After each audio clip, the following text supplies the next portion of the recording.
Film की शुरुआत होती है हैरी के डर्सली परिवार के घर में छुट्टियां बिताते हुए। तभी उसके कमरे में एक छोटा सा हाउस एल्फ आता है, डॉबी। डॉबी हैरी को चेतावनी देता है कि हॉगवर्ट्स वापस मत जाना, वहाँ बहुत बड़ा खतरा आने वाला है। लेकिन हैरी स्कूल न जाने की बात मान ही नहीं सकता। डॉबी उसकी चिट्ठियाँ रोककर दिखाता है कि उसके दोस्त उसे भूल गए और डॉबी इतनी शरारतें करता है कि डर्सली लोग हैरी को कमरे में बंद कर देते हैं। रात को अचानक एक उड़ती हुई कार आती है। रॉन, फ्रेड और जॉर्ज हैरी को बचाने आए हैं। चारों मिलकर हैरी को वहां से निकालते हैं और उसे वीजली के घर ले जाते हैं। यहाँ से असली जादुई माहौल की फील आने लगती है। स्कूल की ज़रूरी चीज़ें खरीदने डैगन एली जाते हैं। यहाँ हैरी की मुलाकात होती है एक नए हॉलीवुड स्टाइल सेलिब्रिटी टीचर से, गिल्डरॉय लॉकहार्ट, जो खुद को महान हीरो बताता है।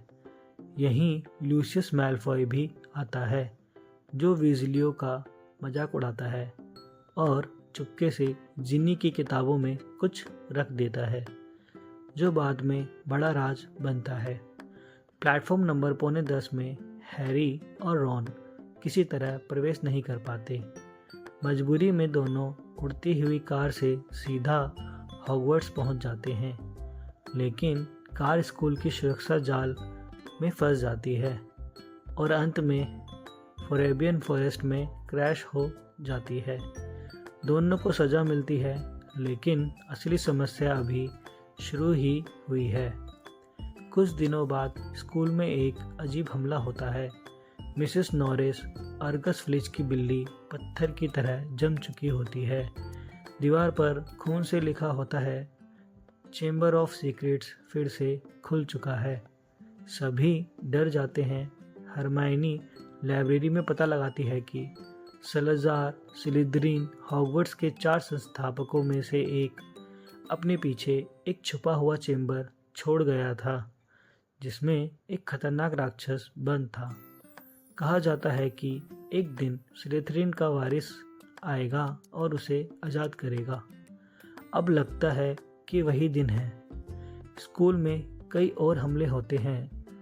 जस्टिन फिंच और नियरली हेडलेस नेक भी जमे हुए मिलते हैं। एक दिन जादू क्लब के दौरान हैरी सांप से बात करने लगता है। सबको पता चलता है कि हैरी सांपों की भाषा बोल सकता है। अब पूरा स्कूल हैरी को ही स्लिथरिन का वारिस मानने लगता है। हैरी को एक रहस्यमयी डायरी मिलती है। इसे लिखा है टॉम मार्वोलो रिडल नाम के एक छात्र ने, जो 50 साल पहले हॉगवर्ट्स में था। डायरी जादुई है। हैरी इसके अंदर की यादों में चला जाता है और देखता है कि 50 साल पहले भी इसी तरह हमले हुए थे और रिडल के अनुसार अपराधी था हैग्रिड। हैरी को विश्वास नहीं होता। हैग्रिड को पकड़ लिया जाता है, लेकिन पकड़े जाने से पहले वह संकेत देता है मकड़ियों का पीछा करना। हैरी और रॉन जंगल में जाते हैं, जहां उनकी मुलाकात होती है एक विशाल मकड़ी से। वह बताती है कि हमलों का असली अपराधी हैग्रिड नहीं था और चेंबर का राक्षस मकड़ियों से भी डरावना है। जंगल से किसी तरह बचकर दोनों वापस आते हैं।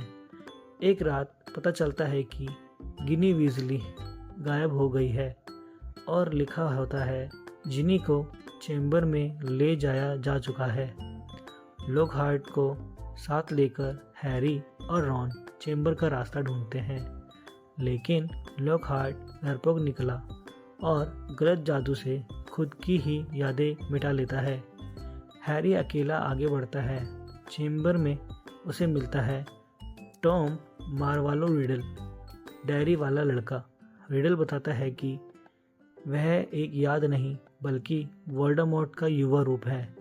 नाम को रीअरेंज करने पर बनता है I am Lord Voldemort. Riddle बताता है कि उसने जिनी को डायरी के जरिए कंट्रोल किया और बेसिलिस्क यानी एक बेहद खतरनाक विशाल सांप को छोड़ दिया।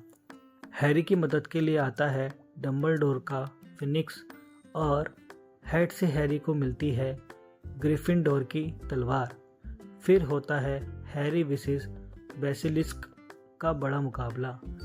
हैरी उसकी आंखें फिनिक्स से फुड़वाता है और तलवार से बेसिलिस्क को मार देता है, लेकिन उसके दांत से खुद घायल भी हो जाता है। फिनिक्स के आंसू हैरी को ठीक कर देते हैं। हैरी डायरी में बेसिलिस्क का दांत गोद देता है और टॉम रिडल की याद हमेशा के लिए नष्ट हो जाती है। जिनी बच जाती है। स्कूल वापस आने पर सब हैरी को हीरो की तरह मानते हैं। डंबलडोर हैरी को बधाई देता है। हैग्रिड जेल से वापस आता है और ग्रेट हॉल में सब तालियां बजाते हैं। अंत में डॉबी को भी हैरी मुक्त करा देता है, लूसियस मैलफॉय की चाल का जवाब देते हुए। कहानी ख़त्म होती है हॉगवर्ट्स में फिर से खुशियाँ लौटने के साथ। अगर आपको हैरी पॉटर 2 की यह एक्सप्लेनेशन पसंद आई हो तो वीडियो को लाइक और सब्सक्राइब ज़रूर करें। अगले पार्ट की एक्सप्लेनेशन जल्द ही आप तक पहुंचेगी।